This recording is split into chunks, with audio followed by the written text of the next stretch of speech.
প্রিয় ভাইয়ের আমার, এই চট্টগ্রামের মাটিতে দীর্ঘ 10 বছর আমার রাজনৈতিক জীবন কাটিয়েছে। আমার রাজনৈতিক জীবনের সূচনা এই পবিত্র মাটিতে, যে মাটিতে অনেক পীর আউলিয়ার অবস্থান।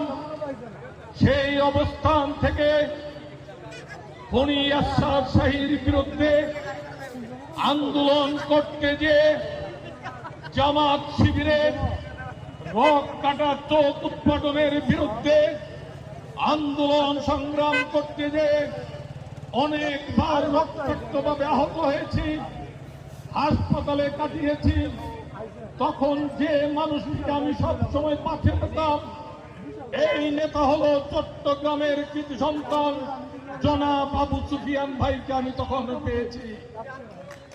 যে নেতার সান্নিধ্যে আজকে তিল তিল করে আমি এত বড় নেতা হয়েছি, সেই নেতার কথা গভীর শ্রদ্ধা করে স্মরণ করছে বীর চট্টলার